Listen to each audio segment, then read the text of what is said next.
Hey, ho, let's go autour du monde.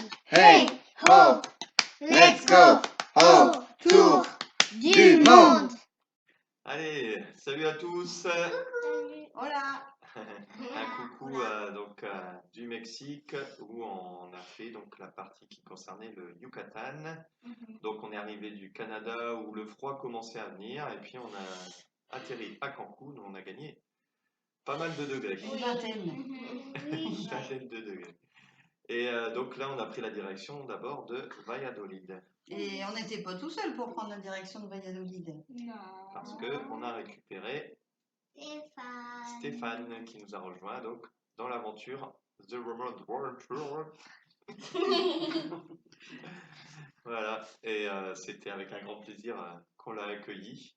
Et puis donc on a pris la direction de Valladolid. On y a passé 2 nuits, on s'est baladé tranquille dans cette jolie ville. On a vu un peu d'artisanat autour de l'église, de la cathédrale. On a vu un petit bout de la messe.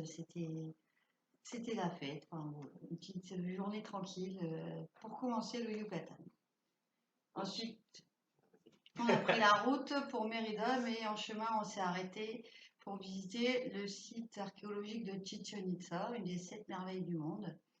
Et c'était vraiment, moi, ma visite préférée. On avait pris un guide pour avoir toutes les explications. Et on avait suivi les conseils des guides à arriver tôt et on a bien fait parce qu'on était avant les groupes et on a fait une super visite dans des super conditions sur un super site. Voilà, il y avait peu de monde, des magnifiques pyramides, un jeu de pelote très très grand et on était vraiment cool, tranquille et vraiment les explications de notre guide étaient très intéressantes. J'ai bien aimé apprendre le jeu de pelote parce qu'en fait, je savais pas du tout ce que c'était. Je pensais les 2 ronds, en fait, je pensais que c'était pour accrocher un hamac géant. Mais en fait, ce n'est pas ça. Pas du tout.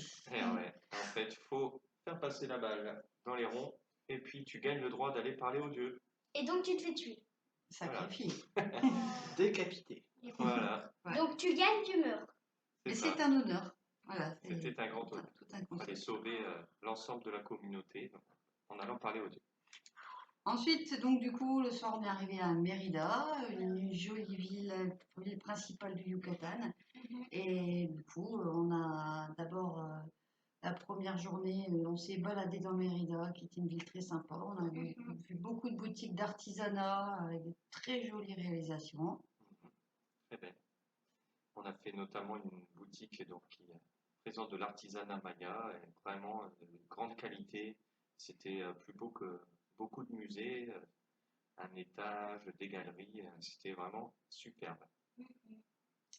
Après, du coup, le lendemain, on a aussi participé à une soirée sur Mérida où il y avait de la danse, de la musique sur une place. C'était très sympa.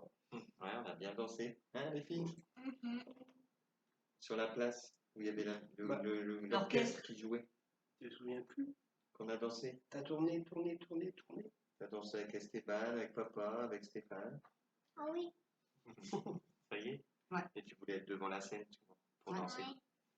Bien, Et le lendemain, on a encore dormi à Mérida et on a pris ensuite la route pour la route à Puc, qui passe le long de plusieurs sites archéologiques. Alors d'abord, nous, on a fait un arrêt aux grottes de l'Oltun, donc un cénote sec et des grottes qu'on pouvait visiter avec un guide, avec des stalactites, des stalagmites, le tout mis en lumière avec des explications sympas, des petites anecdotes rigolotes de notre guide, donc des légendes, donc c'était sympa aussi. C'était sportif. C'était sportif parce que c'était pas des grottes très aménagées. Une Donc, belle du coup, visite. Et Voilà, les fallait- gens qui étaient avec nous, ils étaient en claquettes. Ça Voilà. n'aidait pas non plus. Avec des tongs et tout. Voilà, nous on tenait bon pour passer entre les pierres, mais c'est vrai que c'était un peu glissant. Et on a vu donc de l'art pariétal, donc les traces de mains sur les murs. On a vu également voilà, ce que disait Marianne, les stalactites, les stalagmites, et puis notamment donc, 2 endroits où stalactites et stalagmites se rejoignaient et créaient un endroit creux, une colonne sur laquelle on pouvait taper et ça créer des sons en fait. Et donc le guide disait que c'est de là que la grotte tirait son nom. Parce que quand on tapait sur une colonne puis sur l'autre, bah, ça créait le son du nom de la grotte. Loltoon. Voilà, c'était une belle visite. Ensuite, on a fait une grande route jusqu'au Bacalar et sa lagune aux 7 couleurs. Donc une superbe lagune avec 7 couleurs de bleu. Et c'était un endroit très sympa, très peu touristique encore, donc du coup très cool. On vivait dans le village, c'était sympa comme tout. Et On a pu faire donc, sur la lagune une superbe sortie en voilier avec donc une capitaine et puis sa matelote qui nous ont promenés sur la lagune avec un petit peu de musique. C'était très cool, très calme. On se baignait régulièrement, on remontait, on buvait un petit cocktail. on mangeait des fruits. Voilà, des bons fruits. C'était un régal pour les yeux et pour le ventre et pour l'esprit. C'était vraiment un moment très, très zen, très cool. Et pour les Tranquille. papilles. Voilà. Et puis on a pu aussi se baigner au niveau de la lagune. Une eau très agréable, hein, vraiment facile d'y rentrer. Ah ouais. Très, très sympa. Un Alors, lieu très cool. avant d'arriver à Bacalar, on a oublié de vous dire qu'on est allé voir un autre site archéologique, le site d'Uxmal. Donc un autre site très très important pour la culture maya. Donc on est allé à Uxmal et un superbe site qu'on a visité par nous-mêmes. On a aussi visité Choco Story, qui nous expliquait l'histoire du chocolat qui vient du Mexique. Et du coup on a goûté le chocolat comme les Mayas le dégustaient. C'était un endroit aussi qui était très didactique, très sympa, avec des explications sur toutes les étapes de fabrication du chocolat. Et on a pu goûter le vrai chocolat. Alors Oui. voilà, le chocolat amer, hein, pas le chocolat C'est pas sucré. très Hein. bon. C'est amer. Les enfants, Même en mettant du sucre, non. mais non, c'était bon. Un vrai goût de chocolat. Très, très cool. Et toi, Paloma, qu'est-ce que tu as aimé faire justement à Choco Story? En fait, là-bas, ils réfugiaient des animaux qui ont été abandonnés ou blessés parce qu'ils étaient mal élevés par des gens qui voulaient avoir un animal de compagnie mais qui n'est pas un animal de compagnie. Et il y avait des petits singes à un moment et on pouvait leur donner à manger et c'est ça que j'ai préféré. Ils étaient trop mignons. Voilà, avant qu'on tendait la main et puis hop, ils prenaient Ils prenaient et après ils attendaient, ils tendaient comme ça. C'était trop Et on a vu quelque chose d'autre aussi dans le noir, Pénélope, qui nous a tous vraiment beaucoup plu et émerveillés. Oui. Moi, ce que j'ai préféré, c'est voir des lucioles. Et oui, car dans le noir, à cet endroit-là, on voyait tous ces petits flashs. On Des était dans la lucioles. jungle et Au en début, fait, il y on avait plein de disait que c'était lucioles. des petites lumières, mais en fait, c'était des lucioles qui s'approchaient de plus en plus. Ouais, c'était chouette. Et le soir, on est allé voir donc un son et lumière sur les Magnifique. sur les ruines. Non, pas vraiment. Sur les ruines, alors c'était beau, les illuminer comme ça. Après, bon, c'est vrai que c'était pas très vivant. Il se Non, passait c'est assez. pas du tout. Mais T'es peu pas d'action. Disneyland Ça, Paris. ça quoi. parlait beaucoup. Oh Ça mettait les lumières, Ça ça parlait, expliquait des ça mettait les lumières, ça légendes. parlait. Ça faisait. Oh Ouais, ça faisait ça des fois, c'était bizarre. Et là, t'entendais des grenouilles. Voilà. donc, Oh pas très Oh. vivant comme son et lumière. Non. Après- C'était juste ça illuminé par plusieurs couleurs.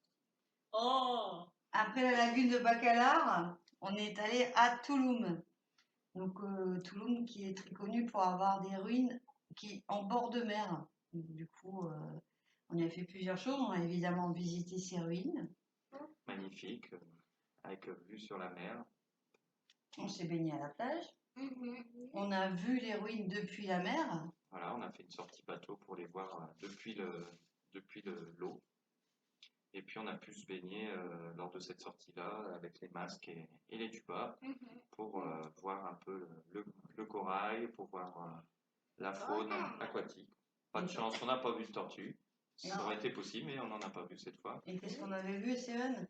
Eh ben, en fait, avec papa, on était derrière tout le monde. Et puis, en fait, comme on était vers le haut, il y avait un petit poisson qui passait comme ça en dessous de nous parce qu'en fait, ça lui permettait de ne pas trop se fatiguer. Et du coup, c'était notre copain. Pendant tout le long, il nous tournait autour. Voilà, il venait juste devant le masque, il se mettait en dessous de l'un, en dessous de l'autre, il revenait, il repassait devant, derrière.